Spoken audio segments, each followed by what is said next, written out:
2020년도 며칠 남지 않고 올해 마지막 설교이자 이곳에서 올리는 마지막 영상이 될 거라 무엇을 전해야 될까 고민을 많이 했어요. 내년부터 부산에 있는 교회에서 일하게 되어서 오늘 영상으로 인사를 해야 할 것 같아요. 얼굴을 보면서 한 명 한 명 작별 인사하고 싶었지만 그렇지 못해서 너무나도 안타까워요. 2020년은 다른 어떤 해보다도 기대와 설렘으로 시작했었는데 코로나 역풍으로 인해 돌아보면 아쉬움이 많이 남는 시간이었던 것 같아요. 다른 어떤 것들보다도 유초등부와 중고등부 예배가 제대로 드려지지 못했던 점이 가장 아쉬웠던 것 같아요. 2월부터 코로나가 확산하기 시작하며 현장 예배가 제대로 드려지지 못하게 되고 중고등부 예배는 올해 내내 드리지 못했고 유초등부는 확산세가 조금 꺾이면서 예배가 회복되어 저학년들까지 서서히 모여 예배 드리다가 다시 비대면으로 돌아갔던 것이 너무도 안타까웠어요. 그래서 유튜브 영상을 통해서라도 우리 아이들이 주일에 대한 생각을 잊지 않고 조금이라도 영상을 통해 하나님의 말씀을 생각했으면 하는 마음에 하나 둘 만들다 보니 영상이 많이 모이게 되었고 벌써 올해 마지막 영상을 올리게 되어요. 교회를 열심히 나오다가도 한 번 빠지는 것이 어렵지 두 번, 세 번 빠지게 되면 마음은 조금 불편하더라도 몸이 너무나도 편안하고 시간이 지나다 보면 불편한 마음도 느끼지 못하게 되어 교회 나오기 싫어지는 것이 사람의 마음이에요. 그래서 대면 예배를 드리지 못하게 되면서 항상 그 부분이 걱정이 되었어요. 예배에 대한 우리 아이들의 기억이 사라지지 않을까. 코로나가 종식되고 다시 현장 예배를 드릴 수 있을 때 우리 아이들이 교회로 다시 올까. 코로나가 확산되면서 우리 일상은 너무나도 바뀌었어요. 친한 사람들끼리 악수도 피하게 되고 예전에는 마스크를 끼고 있으면 감기거나 환자인가 보다 했지만 이제는 마스크를 끼지 않은 사람을 보면 깜짝 놀라게 돼요. 혼자 있을 때 답답해서 마스크를 벗고 있다가도 누군가 나타나면 급하게 마스크를 끼게 되어요. 누군가를 만나러 가기도 조심스럽고 누군가 만나러 온다고 해도 조심스러워요. 우리 일상과 삶 전반적인 부분에서 너무나도 많은 변화를 준 코로나 상황을 여러분들은 어떻게 보며 어떻게 느끼고 있나요?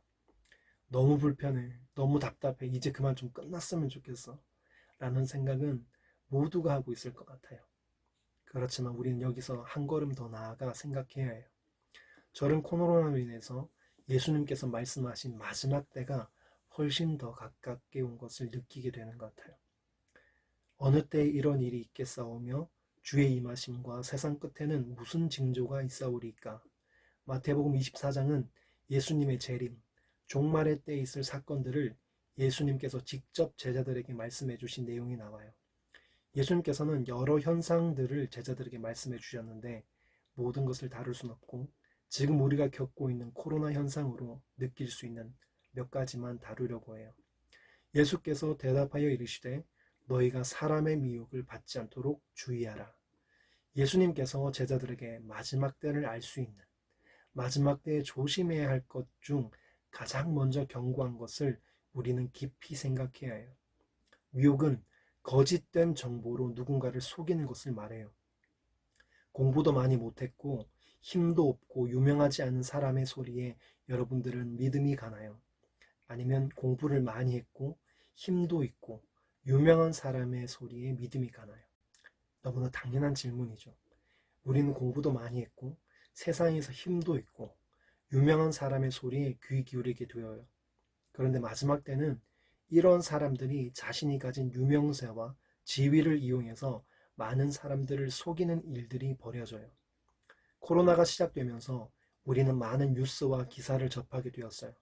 또 수시로 중대본에서 문자가 와서 확진자와 코로나에 대한 정보들을 성가실 정도로 많이 받게 되었어요. 그런데 그 정보들이 다 믿을 수 있는 정보들일까요? 예배가 있는 날이면 어김없이 중대본으로부터 문자가 날라와요. 예배를 가급적 드리지 마라. 비대면으로 드려라. 교회로부터 확진자가 늘어나고 있다. 이런 문자를 받게 되면 누가 마음 편하게 예배 드리려고 할까요? 많은 사람들이 이렇게 반응하는 걸 보았어요. 아니 이런 때 굳이 예배를 드려야 돼? 이웃을 사랑한다면서 그런데 이게 이웃을 사랑하는 행동이야? 교회가 아주 돈독이 올랐구만. 여러분에게 아주 쉬운 퀴즈를 하나 낼게요. 다음 중 코로나에 확진될 가능성이 가장 적은 곳은 1. 붐비는 출근길 지하철. 2. 마스크를 벗고 식사하는 식당. 3. 거리 유지, 마스크 착용한 교회. 너무 쉬운 문제라 답을 굳이 말하지 않을게요. 또 하나 더 내보도록 할게요. A씨는 월요일부터 금요일까지 회사에 출근해서 매일 9시간씩 보냈고 점심때는 매일 식당을 갔고 토요일엔 가족들과 함께 놀이공원에 갔고 일요일에는 교회에서 1시간 예배를 드렸어요. 그런데 이 A씨가 코로나에 걸렸다면 이 A씨는 어디에서 코로나에 걸렸을까요? 1. 회사, 2. 식당, 3. 놀이공원, 4. 교회. 몇 번을 고르셨나요? 사실 이 문제는 답이 정해져 있지 않아요. 어디에서 걸렸는지 찾기가 쉽지가 않아요. 확률이 높은 곳을 선택할 수는 있어도 말이에요. 그런데 이런 경우 대부분 교회발 코로나로 분류되어요. 그렇다면 얼마나 교회에서 코로나가 발생되고 있을까요? 다음은 12월 초에서 중순까지 하루에 1000명이 넘는 확진자가 나오고 있던 때의 데이터예요. 그렇게 교회에서 확진자가 많이 나온다고 연일 뉴스에서 보도하고 알림 문자가 뜨는데 종교 관련 확진자는 전체 확진자 중 4.3%밖에 되지 않아요. 그것도 저 종교에서 기독교, 천주교, 불교 및 신천지와 같은 종교들이 다 포함된 수치예요. 그때 사람들이 너희를 환난에 넘겨주겠으며 너희를 죽이리니 너희가 내 이름 때문에 모든 민족에게 미움을 받으리라. 예수님께서 말씀하신 마지막 때가 오면 예수 믿는 사람들이 환난에 빠지게 되고 예수 믿는 사람들을 미워하는 감정이 너무 강해지다 못해 죽이기까지. 에이, 설마 죽이기까지? 실제로 중동 지역에서는 예수 믿는 이유로 살인사건이 일어나기도 이슬람 종교를 버리고 기독교로 개종했다가 처형당하는 일들이 빈번하게 일어나고 있어요. 미움을 받는 이유가 다른 데 있지 않아요.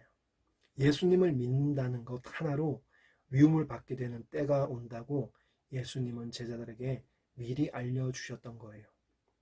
코로나가 3차로 유행하면서 우리는 성탄절 예배도 한 해를 마무리하며 새로운 한 해를 맞이하는 송구영신 예배도 기도하며 보내지 못하는 때를 경험하고 있어요. 앞으로는 어떻게 될까요? 편하게 예수를 믿고 사람들의 좋은 시선 속에서 교회를 다닐 수 있을 때가 앞으로 오지 않을 수도 있어요. 더해지면 더해졌지 좋아지진 않을 거예요. 성경대로 많은 사람들은 예수 믿기를 포기하고 더 이상 교회를 다니지 않는 사람들이 많아질 거예요. 교회를 다니면서도 사람들의 시선 때문에 교회 다니는 걸 숨기는 사람들도 많아질 거예요. 여러분들은 어떻게 할 건가요?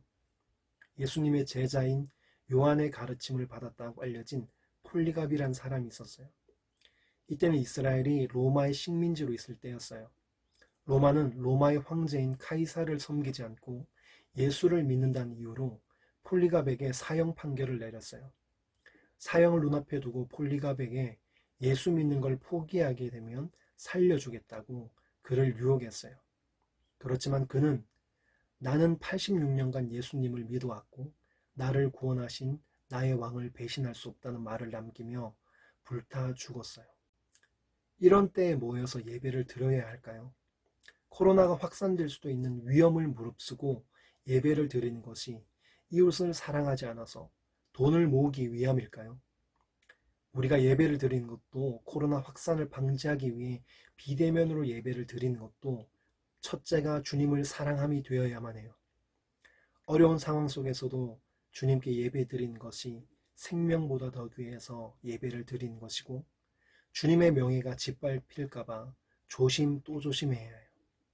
평상시 하고 싶은 것도 절제하고 만나는 것도 다니는 것도 절제하면서 철저한 방역 속에서 하나님을 예배하는 그 마음은 너무나도 소중한 거예요.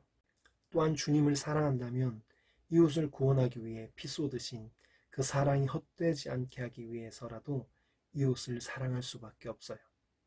코로나의 위협으로부터 이웃을 보호하기 위해 제한된 상황 속에서 예배를 드리는 것도 복음을 위해서 해야 해요.